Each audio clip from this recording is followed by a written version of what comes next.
Number 5. According to PAS 8, the following are grounds to change an accounting policy except A. If it is required by IFRS, B. If the president or CEO of the company decides to change an accounting policy with the approval of the board of directors, C. If it results in the financial statements providing more reliable and more relevant information and thus not mislead the users, D. All of the above are grounds to change an accounting policy. Our answer, sir, is B because it is not explicitly stated in the standard as a grounds for change of accounting policy. Okay, so letter A and C are provided in the standard, correct? Letter C is what we refer to as your voluntary change, while letter A is what we refer, although the standard does not call it mandatory class, we are going to call letter A as a mandatory change. Letter B is not among those identified in the standard. Okay, let's proceed to number 7. Which of the choices best describes the following statement? As provided by PAS 8, if it is impracticable to determine the cumulative effect of the error at the beginning of the current period of an error on all prior periods, the entity is not required to restate anymore. A change in accounting estimate, like a change of the residual value of a depreciable asset, shall be applied prospectively.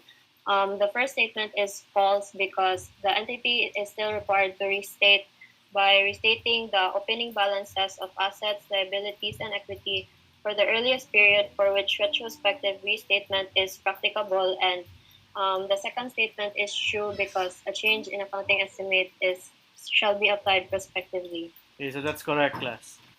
You will still have to apply it retrospectively, but the effect would just be reflected on the opening balances class. And if it's difficult to identify what asset or liability class, then it will just be reflected on the retained earnings. Okay, if you cannot identify what accounts will be affected class, the account that will be adjusted would be the opening balance of your retained earnings. That's very important class. Please do not forget that the last option class for retrospective application is to adjust the opening balance of your retained earnings. Number 9, which of the following items requires a retrospective restatement? So our answer is letter C, omission of recording a purchase of equipment 2 years ago. C, because it is the only choice that requires a retrospective restatement since it is a prior period error due to an omission committed. Furthermore, letter A is a prospective application of change in accounting estimate, and letters B and D are retrospective application of changes in accounting policies. Thus, our answer for number 9 is letter C. Okay, well said. Very good. For letter A, I want you to remember letter A. How many students would think that this is a change in accounting policy? But again, this is just a change in estimate. Letter B and letter D are indeed changes in accounting policy. Class, as an advice class, you might as well take down all examples you will encounter for changes in estimates and all examples you will encounter for changes in policies. Okay, you will encounter a lot of questions in which the only challenge on your part, class, is to classify whether it's a change in estimate or change in policy. And the simplest way to prepare for those kind of questions, class, is to make a list. These are the list for changes in accounting estimates and another list for changes in accounting policies. But definitely, it would also help if you remember by heart the definition for a change in accounting policy and a change in estimates. Number 4. Which of the choices best describes the following statement? Our answer is letter A. So first statement is true because a change in accounting policy, to any extent that a change in accounting estimate gives rise to changes in assets and liabilities or relates to an item of equity, the entity shall recognize it by adjusting the carrying amount of the related asset, liability, or equity item in the period of change. However, statement number 2 is false because an application of an accounting policy for transactions, other events, or conditions that differ in substance from those previously occurring is not treated as change in accounting policy. Instead, it is the initial application of the standard. Okay, that's correct. Number 10. Which of the following statement is true? Letter A. Prospective application could be applied on the period of change only. Letter B. Retrospective application applies for correction of a prior period error. Letter C. Retrospective restatement applies for change in accounting policy. Letter D. All of these choices are true.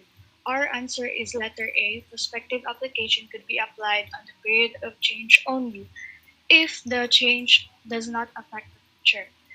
Other statements are false because it should be that the retrospective application applies for change in accounting policy and the retrospective restatement applies for correction of a prior period error. While preparing for the comparative financial statement 2017 and 2018, you have discovered that there was an overdepreciation or overstated depreciation of an asset. Based on the foregoing, which of the following is false? So our answer here is letter A. If the error occurred on 2010, do not correct or restate at all since 8 years have passed already. So even if 8 years had passed before an error was discovered, it should be corrected or restated if what was omitted or misstated is material to the firm. It can only choose not to correct or make any restatements if it is immaterial and not because it had already passed 8 years ago. Okay, that's correct. And B, C, and D class are the things that you have to do class in case there is an error. Number 4. Prospective application refers to the following except. Our answer is C. Applying a new accounting policy to transactions, other events, and conditions as if that policy had always been applied, because C is not prospective application, instead it is retrospective application. Okay. While letter A and letter B class clearly describes prospective application. Number 6, in what order shall the application of an accounting policy be effected? 1. In accordance with the specific transitional provisions in the PFRS. 2. Retrospective application. 3. Prospective application from the earliest practicable period. Our answer, sir, is A, 1, 2, 3, since Pass 8 provided that the change in accounting policy should be applied in this particular order. And this is what I'd want to remind you, class. As a last resort for retrospective application, class, if it's really impossible to apply retrospective application, the last resort would be to apply it starting on the earliest practicable period and then onwards. So you go to the earliest practicable period, which will normally be the last year class, the previous year, and you apply the change in policy from that year and until the next subsequent periods class. So I want students to understand that a change in accounting policy can also result in prospective application. When will that happen? Only when retrospective application is impracticable. But what do we mean by prospective application for accounting policy? It is applying the policy starting from the earliest practicable period. As part of treatment for a change in accounting policy class, if it's impossible to give it complete retrospective application, your final resort would be to apply it prospectively. Not just in the current period, but you try to apply it in the earliest practicable period. And in reality class, what is normally the earliest practicable period? It is normally the last year, the previous year. Number 8. Which of the choices best describes the following statement? Statement 1. In applying accounting policy, the standard requires that a policy should be consistently applied for similar transactions, unless an IFRS specifically requires or permits categorization of items for which different policies may be appropriate. Statement 2.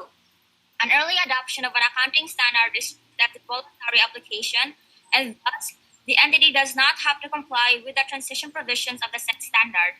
Our answer, sir, is letter C. Statement 1 is true while statement 2 is false because a standard is developed to ensure that financial statements from multiple companies are comparable, making the financial statements more credible and accurate. Hence, it must be followed.